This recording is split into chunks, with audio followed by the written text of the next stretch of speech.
Мен бүгүнкү кайрылуум урматтуу депутаттарга. Урматтуу депутаттар, Адахан Кимсанбаевичтин аша чаап аякта мыйзамдарга, анан кызыл китепке, конституцияга такап элдик бийликти жаман көргөзүү аракети катуу болуп атат. Ошону көрүп атасыздар да, жалпы эле. Урматтуу депутаттар, ушул коллегаңарды кой дебесеңер, ушул коллегаңарды мындай тартипке чакырбасаңар, менде мындай бир ой келип атат да.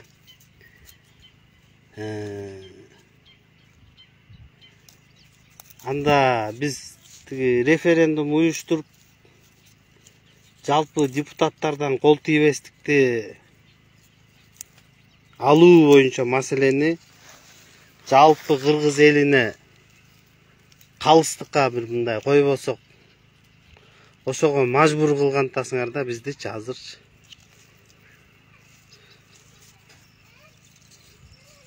Бул каражак какпаш токтобойт. Бул деген мени эмне өлтүрүп туруп гүлүмдү сапырып салгыла деген адам, бул токтобойт. Бул көрүп алып, ого тер ичи күйүп, элдик бийликтин ийгиликке жетип атканын көрүп алып, абдан кыжаалат болуп, жаман болуп, мындай ушул могу улуу журт жолун бузгусу келип атат да булчу. Анан бүгүнкү кайрылуу ушу сиздерге, урматтуу депутаттар. Эгерде сиздер Адахан Кимсанбаевичти токтотуп, же бир тартипке салып, же жанагы иммунитетин алып, мындай жоопко тартканга жол ачып бербесеңер, анда биз кыргыз эли жапырт. Мына өткөндө Бактияр Касенов да бул сунушту киргизген. Эч кимге унчукпай койдуңар, эч кимге сүйлөбөй койдуңар.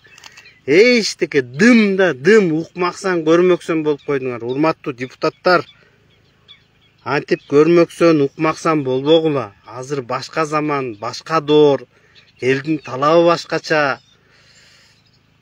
Анан эле ушинтип эле бөйрөктөн шыйрак чыгарып, жумурткадан кыр чыгарган кишини мындай силер токтотпосоңор, алдыгы эл өкүлдөрү жыйнысыңар да, силер деген канча деген шайлоочуңар бар. Мисалы үчүн Кукуловдун 20 000 шайлоочусу бар. Медер Алиевдин 5 000ден ашык шайлоочусу бар. Жаныбек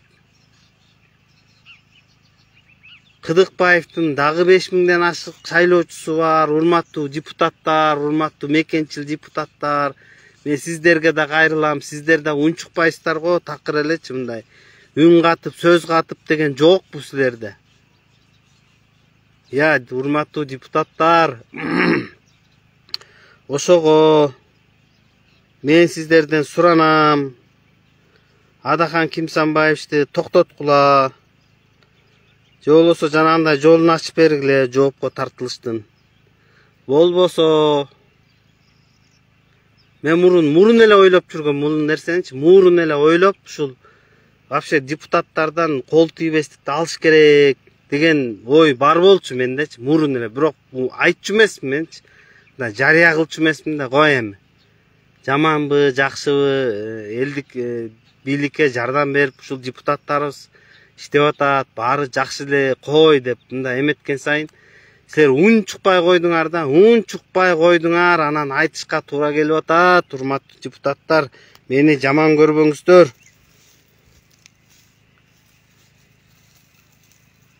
Мусулманчылыкта фарс деп калабыз. Фарс, мусулманчылыкта фарс, тиги фарс, бул фарс. Анан жакшылыкка чакырып, жамандыктан кайтар деген да фарс да, туурабы?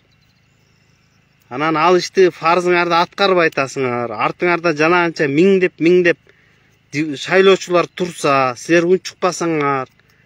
Анан мен кыргыз элине мындай жалпы кайрылат элем. Ушуну кыргыз эли туура эле көрөт азыр. Хоп дейт кыргыз элчи. Давай ушул депутаттарчы силер мындай билесиңер да, мордуңар кандай экен, кыргыз эли канчалык деңгээлде силерди барктайт, урматтайт дегендей.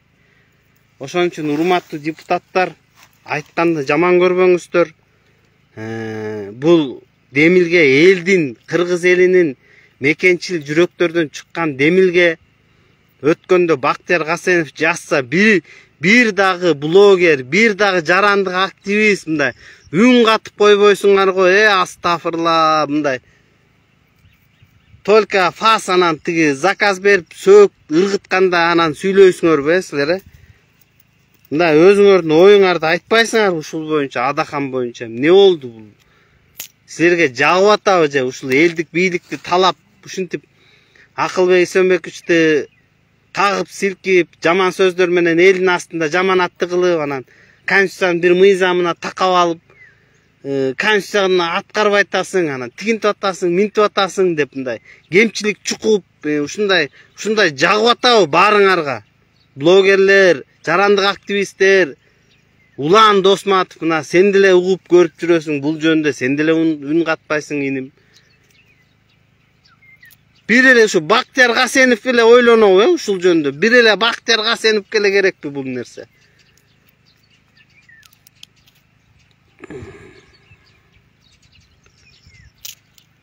Ошон үчүн достор, ушул сунушту мен депутаттарга айттым.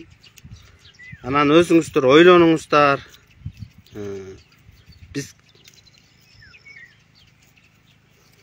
тынч жашагыбыз келет, тынч адамдардын жүрөктөрүн кыжаалат кылып, же адам кыргыз эли азыр мындай тырышып, окат кылып, деп мындай жаманга дагы жакшыга да сабыр кылып, ушул Садыр Нуркожоевичтин кадырынан ушунун баары теңчи.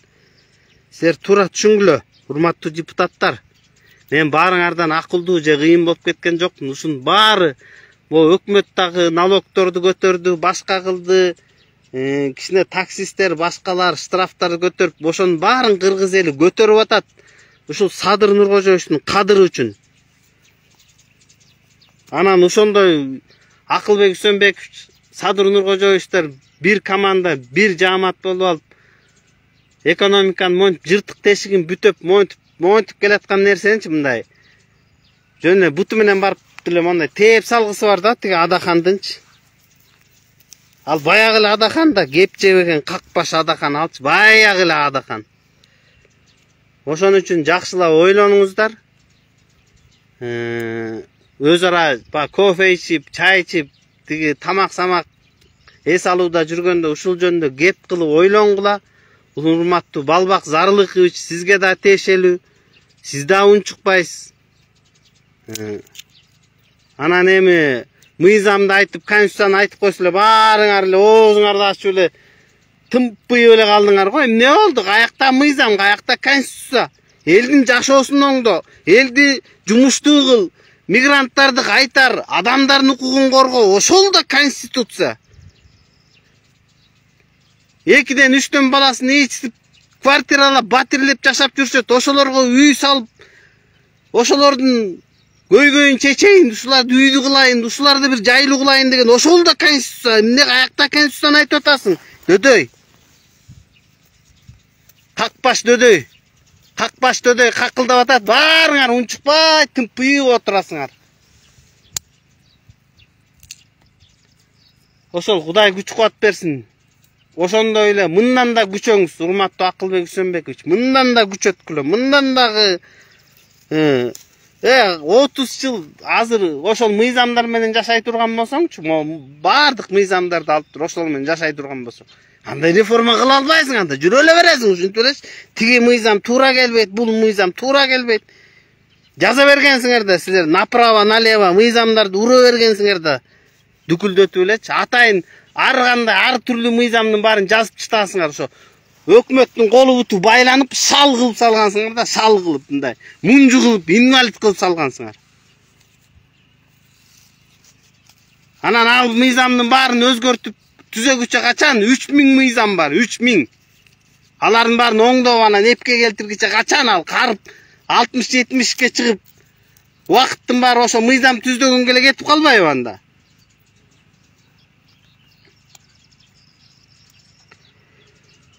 Ошол эми азыр мен бош эмесмин, иштеп аттым эле, комментарийлерге анан тезинен эме четинен жооп беребиз дегенде. Аман болуңуздар, мекенчил патриот бололу, кайдегер болбойлу, урматтуу депутаттар, кайдегер болбосоңор мындай тыйып, бири-бириңерди тыйып, мындай бири-бириңерди жакшылыкка чакырып, жамандыктан кайтарып кой, минтели, кой, тигинтели деп мындай жапырт кирбейсиңер, жапырт. Анан эле ушинтип эле урам эле бир Додиктин сериалын көрүп отура беребизби биз? Мадумаров деген Додиктин сериалын көрүп эле, тиги Додиктин оосун карап эле отура беребизби? Мындай давайте депутат болдуңарбы? Жоопкерчиликти алдыңарбы? Артыңарда миңдеген шайлоочулар турабы? Урматтуу депутаттар. Жана мен атын атап өткөн да депутаттар.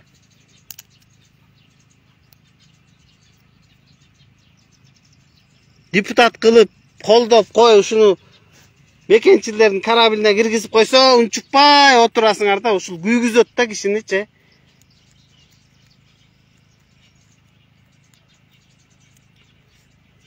Ошондой болгула. Эл өкүлү дегенден кийин ошол жакта элдин көйгөйүн талкуулагыла, андан көрөчү. Башка маселелерди, башка чечилбей жаткан толгон токой эмелер бар, ошолорду талкуулап, ошолорду бат-баттан өткөрүп. Мен деле мындай эми ал мандатыңарды алып ийип, силер мандатыңарга кызыккан деле киши жок. Өзүңөргө буйрсун ошо. Жана кызыл значогуңар, мандатыңар өзүңөргө буйрсун. А силерди коркутуп, үркүтүп, мындай опузалап, анан мындай бир жаарга такап атат деп кабыл албагыла муну, урматтуу депутаттар. Ошол бүгүнкү кайрылууну кыскача эле кылалы. Жалпы аманчылык болсун. Баарыңыздарга ийгилик.